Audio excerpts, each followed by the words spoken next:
हिंदी की तैयारी के लिए चैनल को सब्सक्राइब करें और नई वीडियोज़ की जानकारी भी आपको मिलती रहे, इसके लिए घंटी भी दबाएं।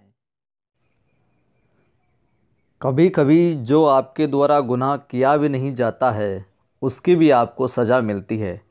लेकिन साथियों, विश्वास रखें, वो भी किसी न किसी रूप में आपके लिए हितकरी होता है। नमस्कार दोस्तों, मैं आदि गणेश आपका एक बार फिर से स्वागत करता हूँ कथाधारा की टेस्ट सीरीज़ के भाग 16 के अंदर।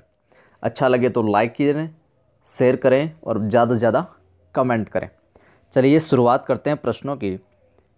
इस सीरीज में हम संकलन कर रहे हैं देशभक्त, जो अध्याय है पांडे बेचैन शर्मा उग्रकृत, वहाँ से प्रश्नों का संकलन है। देखिएगा। उग्र जी अपने बड़े भाई के साथ अयोध्या के जो महंत थे उनके साथ में रामलीला में किस पात्र की भूमिका निभाते थे? तो उग्र जी सीता की भूमिका निभाते थे, सीता का रोल करते थे। 1921 में राष्ट्रीय आंदोलन में भाग लेने के कारण जेल चले गए और 1921 से ही वो किस नाम से कहानियाँ लिखने लगे?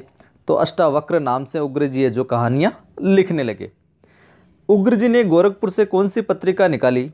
स्वदेश पत्रिका। वहीं उग्र जी ने मुंबई में किस फिल्म का लेखन कार्य किया? तो इन्होंने साइलेंट फिल्म का लेखन कार्य किया। किस पत्रिका के पहले अंक के प्रकाशन पर ही अंग्रेज सरकार ने उग्र जी के नाम पर वारंट निकाल दिया और स्वदेश पत्रिका के प्रथम अंक के प्रकाशन के लिए? तो कौन सी पत्रिका थी? स्वदेश पत्रिका थी और इसका प्रथम अंक का प्रकाशन हुआ था और इनके खिलाफ जो अंग्रेज सरकार ने वारंट निकाल दिया। उग्र जी को किन कहानियों के लिए अंग्रेज सरकार द्वारा पुनः कैद कर लिया गया? तो बुढ़ापा व रुपया कहानियों के कारण इनको वापस दोबारा से कैद जो अंग्रेज सरकार द्वारा कर लिया गया था। नाम उग्र है और स्वभाव से विवेशयी थे। उग्र जी ने किन पत्रों का संपादन किया? तो इन्होंने वीणा, स्वराज, संग्राम आदि का संपादन किया। उग्र जी की जीवनी की बात करें तो किस नाम से प्रकाशित हुई थी?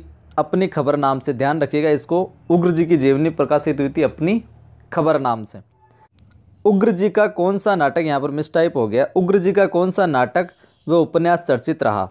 तो महात्मा ईसा नाटक व चॉकलेट जो उपन्यास है इनका बहुत ज़्यादा चर्चित रहा। उग्र जी की जो शैली थी उसकी क्या विशेषताएं हैं प्रमुख रूप से? तो पौरुष की खनक व स्पष्टवादिता इनकी शैली की विशेषताएं हैं। देशभक्त कहानी में देश सेवा का अभिन्न अंग किसे माना गया है? तो देश सेवा के पथ पर जितनी भी आने वाली कठिनाइयां हैं, दरिद्रता है, दुख है, चिंताएं, इन सब को देश सेवा का एक अभिन्न अंग है जो माना गया है। स्वामी आज कोई सुंदर सृष्टि करो, किसी ऐसे प्राणी का निर्माण करो जिसकी रचना पर हमें गौरव हो सके, ये कथन किसने किससे कहा था? तो ब्रह्मांड ने प्रजापति से कहा था ये कथन। तुम्हारी आदत भी कलयुगी बुड्ढों सी हुई जा रही है, अभी तक आंखों में जवानी का नशा छाया हुआ है, ये कथन किसने किससे कहा? तो ये भी ब्रह्मांड ने प्रजापति से कहा था।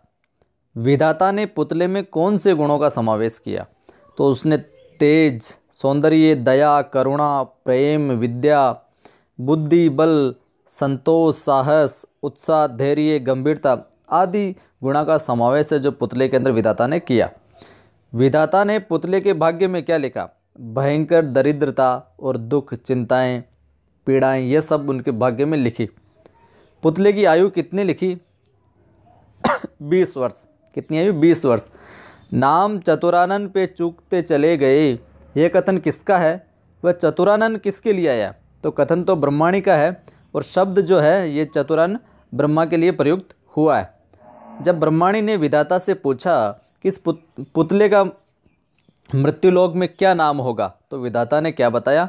देशभक्त। तो मृत्युलोक में पुतले का क्या नाम? देशभक्त।